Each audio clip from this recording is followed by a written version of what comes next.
Hello friends, कैसे हैं आप सब। Welcome to my channel Anju Jadaun. तो आज हम बात करेंगे फ्लाईएक्स ब्रिक्स का जो बिजनेस होता है उसमें लोग क्यों फेल हो रहे हैं। तो सर आप इस बिजनेस के बारे में बताओ कि जैसे मैंने भी वीडियो बनाए हैं तो कम से कम 10 लोग अगर बिजनेस स्टार्ट करते हैं तो 9 लोग जो हैं उनकी पहली ईंट भी नहीं बन पाती। तो सर ऐसा क्यों होता है? ईंट की कॉस्ट क्या जाती है सर 4 से 5। बस इसको माइंड में रख लेना, इसको बाद में बताएंगे। इसी का पूरा कैलकुलेशन है पूरे वीडियो में। सबसे पहले नंबर क्या दिक्कत आती है, आप पूरे भारत में कहीं भी चले जाओ, किसी भी फ्लैक्स ब्रिक्स मशीन मैन्युफैक्चरर के पास चले जाओ, वो कस्टमर जैसे उनके पास पहुंचता है तो उनके रिसेप्शनिस्ट जो बैठे होते हैं, उनके जो भी अटेंडेंट होते हैं, वो क्या पूछते हैं, सर आपका बजट क्या है। अच्छा, सर ने तो पूछ लिया बजट क्या है, वहाँ पे मैडम ने पूछ लिया वहाँ से बजट क्या है। अब यहाँ से जो कस्टमर जाते हैं उनने पूरा ताव लगा के बता दिया भाई हमारा बजट है 30 लाख का या 25 लाख का। अब वो उसने क्या बताया 25 लाख मेरे पास अमाउंट है, चाहे उसने बैंक फाइनेंस करा के लाया हो, चाहे घर गिरवी रखा हो, चाहे कुछ भी किया हो उसने, या कुछ खेत बेचे हो, कुछ भी करा हो, 25 लाख उसके हाथ में है। यहाँ वो क्या करते हैं, जो भी उनके काउंसलर्स होते हैं, जो भी फ्लैक्स मशीन बेचने वाले होते हैं, बहुत बड़े बड़े नाम अपने आप में बनाए फिर रहे हैं पूरे भारत में, वो सबसे पहले नंबर क्या करते हैं, 30 लाख है तो भाई साहब इनको चपा दो, 30 लाख की मशीन चपा दी जाए जी। जो सबसे बड़ी गलती वो वही करते हैं, उनको अपनी मैक्सिमम मशीन में ही चला गया। वो चाहे तो 10 लाख की मशीन दे सकते हैं, 15 लाख की भी दे सकते हैं, लेकिन उन्होंने देखा कि आपके पास 30 लाख है, 30 लाख की मशीन दी जाए सर को। सर को यदि चाहें तो जो 8 कैविटी की मशीन से भी स्टार्ट करवा सकते हैं, 10 लाख की मशीन से नहीं, फिर उनको 18 और 20 कैविटी की मशीन के फायदे दिखाएंगे। सर इसमें लेबर कम लगेगी, सर इसमें प्रोडक्शन बहुत ज़्यादा होगा, सर इसमें आप जो चलो आप एक दिन में ही करना इतने 10,000 20,000 25,000 ईंट बना लेंगे। लेकिन मुझे नहीं बताते वो 5 रुपए की ईंट बनाने में खर्चा कितना आता है। तो इसमें कितना खर्चा आता होगा, कितने इक्विपमेंट लगते हैं? जो 5 रुपए की आप ईंट बता रहे हो, यदि उन्होंने क्या किया 30 लाख की मशीन आपने बजट बताया कि हमारा 30 लाख का बजट है, वो उन्होंने क्या 30 लाख की मशीन आपको चपा दी, आपके घर पे खड़ी करवा देंगे जहाँ भी आपने जगह बताई। इसके बाद आपने 20 जिस बंदे ने जो मशीन लगाई 20 कैविटी की मशीन लगाई, जिसका प्रोडक्शन जाता है 20 25 30 हज़ार ईंट का पर डे का, ठीक है ना, समझना। और एक ईंट आपने क्या रेट बताई 5 रुपए, तो पर डे कितना खर्चा हो गया उसका। यदि 5 रुपए की ईंट बिक 4 रुपए मान लो उसकी कॉस्टिंग, ठीक है। यदि 25,000 ईंट बना दी उस मशीन ने एक दिन में, रॉ मटेरियल सब कुछ एक दिन में यदि 25,000 ईंट बनाई तो 4,000 रुपए के हिसाब से 1 लाख रुपए की ईंट हो गई। वो समझो बात को, 1 लाख रुपए की ईंट आपकी कौन से दिन बन गई, आपकी मशीन इंस्टॉल होने के दूसरे दिन आज तो आपने नारियल फोड़ा है, आज तो इंस्टॉल हुई, आज तो मिठाई बटी है। कल जब आप मशीन चलाओगे सुबह से लेकर शाम तक, जब लेबर आपकी खड़ी हुई है, चाहे आप 4 लेबर रखो चाहे 6 रखो, लेबर खड़ी है, वो मशीन चलेगी तो शाम तक 25,000 ईंट बना के फेंक देगी मशीन। सही बात है। मशीन क्योंकि स्पीड रॉ मटेरियल मांगती है, रॉ मटेरियल जितना दोगे उतना मशीन बना देगी। अब तुम ऐसा थोड़ी कर लोगे कि मशीन चलाई सिर्फ हमने 10,000 ईंट बनाई, फिर काय को लिया आपने 20 कैविटी की मशीन, 10,000 ईंट तो 1 घंटे बना के फेंक देगी, फिर क्या करोगे, वो लेबर क्या करेगी दिन में। तो आपने जो लेबर रखी है उसका खर्चा के लिए आप पूरी मशीन मैंने फंस गए आप शुरू। पहले दिन आपकी 1 लाख की ईंट बनी, ये ईंट कब बिकेगी आप ये बताओ पहले। सर पहले तो वो बनेगी, सूखेगी और उस पे फिर वो क्यूरिंग होगी, पानी भी डाला जाता है, हफ्ते 10 दिन की तो ये 15 से 20 दिन लगती है। 20 दिन क्यूरिंग होने के बाद 10 दिन सूखती है। क्यूरिंग होने के बाद गीली ईंट नहीं जाती है। सही बात है, कोई गीली ईंट लेके नहीं जाएगी, गीली ईंट का वजन ज्यादा होता है और कमजोर होती है, उसको सुखाना भी पड़ता है, फूट जाएगी। तो एक ईंट को पहले दिन जो बनेगी उसका साइकिल जाता है 30 दिन का। आप मोटा मोटी 30 दिन का रख लो, पूरा महीना एक पहले दिन आपने पहला 1 लाख रुपया लगाया तो वो ईंट को जो आप बेचोगे आज 1 तारीख को लगाई तो 31 तारीख के बाद आप उसको उसकी डिस्पैचिंग करोगे। अब 1 तारीख से लेके 2 तारीख से लेके 29 तारीख 23 तारीख तक मशीन क्या बंद रखोगे क्या? मशीन तो रोज चलेगी, मशीन रोज चलेगी, तो लेबर का खर्चा तो देना है, तो लेबर थोड़ी ना बैठेगी। इसी के अनुसार अकाउंट लगा लो, 1 लाख रुपए पर डे का आपको रॉ मटेरियल चाहिए उस ईंट को बनाने के लिए। तो आपने 30,000 की मशीन लगा दी है तो उसका प्रोडक्शन आ रहा है 1 लाख रुपए पर डे का। माने जो मशीन ईंट बना के रख रही है तो 1 लाख रुपए की पर डे वो आपको रॉ मटेरियल ला के अपने पैसे से देना है, तब वो मशीन प्रोडक्शन बनाती जाएगी। फिर वहाँ स्लैब लगेंगे आपका 1 तारीख 2 दिन का 3 दिन का 4थे दिन का, ऐसे चट्टे लगते जाएंगे, ठीक है। जो चट्टा 1 महीने पूरा कर लेगा वहाँ से बिकना शुरू हो जाएगा। वो 10,000 15,000 जो पहले दिन की जो बनी थी वो 30वें दिन बिकेगी, दूसरे दिन बनी थी वो 31वें दिन बिकेगी, तीसरे दिन बनी थी वो 33वें दिन बिकेगी। सही बात है। तो आपकी पूंजी अभी कितनी वर्किंग में लग गई? सर पहली पूंजी तो मशीन में और इसमें चली गई। पहली पूंजी उन्होंने तो मशीन डिस्पैचिंग में ले ली उन्होंने 30 लाख। उसके संग एक चीज नहीं देंगे, ब्रिक पैलेट नहीं देंगे। हाँ सर, ब्रिक पैलेट आपको कितने दे देंगे? 20, 25, 50, 100, 200 ले जाओ, आप वैसे ही खुश हो गए, 100, 200 ब्रिक पैलेट मिल गए।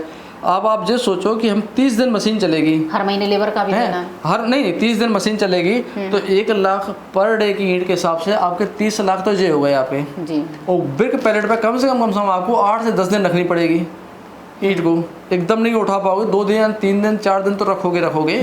तो ब्रिक पैलेट कम से कम ऐसा मानो चलो 4 दिन का या 8 दिन का आपको उतना लॉट शेड्यूल में रखना पड़ेगा, जो 20,000 ईंट को माने आज की 20 से 25,000, कल की 20 से 25,000 ब्रिक पैलेट पर की, परसों की 20 से 25, कितने ब्रिक पैलेट लगेंगे? एक आप विश्वास न मानो दी आप माने आधी ट्रॉली या एक ट्रॉली ब्रिक पैलेट लग जाएंगे। और एक पैलेट की कीमत होती है 500 से लेकर 700 या 1000 रुपये तक की चली जाती है। प्लाई वाला लोगे तो 400-500 जाएगी। यदि आप इसमें इको वाला लोगे जो थोड़ा सा पोले बना है, जो प्लास्टिक के दाने उससे बनाई जाती है मिक्स करके, वो हो जाएगी आपके 800-1000 रुपये के आसपास। और जो भी जिनका मार्केट रेट चल रहा हो साइज़ के अकॉर्डिंग जाएगा। मैंने एक एवरेज बता दिया। यदि आपने सपोज करो 50,000 से 1 लाख ब्रिक पैलेट लिए तो 1-2 लाख तो यही हो जाएंगे आपके जी।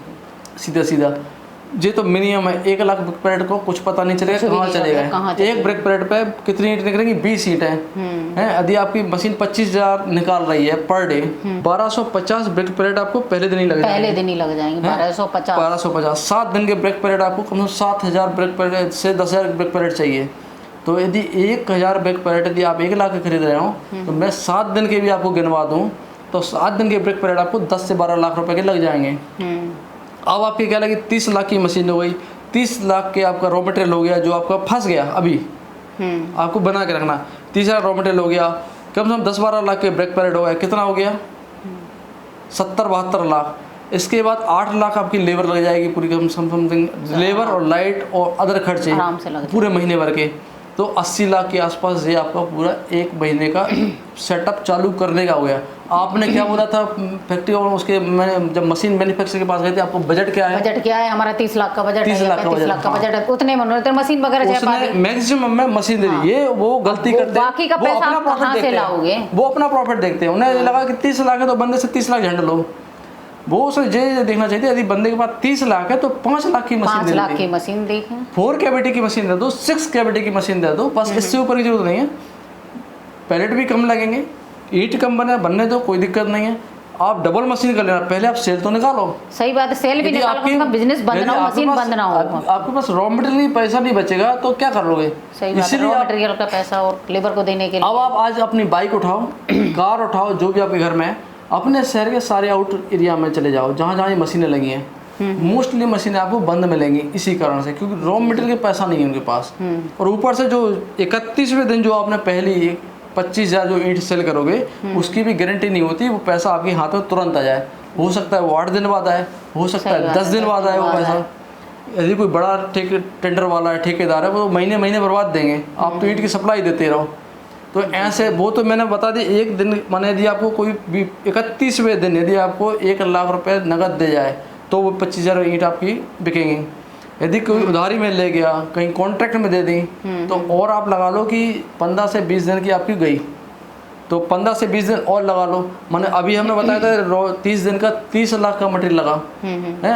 यदि 15 दिन और लगा लो तो 45 से 40-50 लाख का रॉ मटेरियल लग जाएगा आपको पर डे, मैंने इतना फंसाऊ। तो सर इस बिजनेस को फिर किस तरह से लगाना चाहिए? इसको लगाने के लिए सक्सेस ऐसा है, यदि आपके पॉकेट में 30 लाख है, सिंपल, कहीं मत फंसो। आप ऐसी मशीन मैन्युफैक्चरर के पास जाओ जहां मशीन आपको रेडी टू स्टॉक में मिल जाना चाहिए। क्योंकि पहली बात तो ये मशीन देने में 7 साल बाद लगा देंगे। बहुत सारे मैन्युफैक्चरर ऐसे साल भर बाद मशीन डिस्पैच हो रही। तो रेडी स्टॉक मतलब मशीन की गारंटी इतना होना चाहिए कि हमें इतने तारीख को डिस्पैच हो, नहीं तो आपके पैसे इतने पेनल्टी के रूप में कट लगाओ आप उनके ऊपर। एग्रीमेंट होना चाहिए मशीन मैन्युफैक्चरर के साथ में। आप कोई भी चाहे दोनों पत्नी मशीन लो, किसी की मशीन लो, आप मशीन का एग्रीमेंट करके लिया करो कि इतने दिन में मशीन मिल जाए। अदरवाइज 500 रुपये दिन के हिसाब से आप पे पेनल्टी लगाई जाएगी। और मेन तो सबसे पहले कोड एग्रीमेंट करो।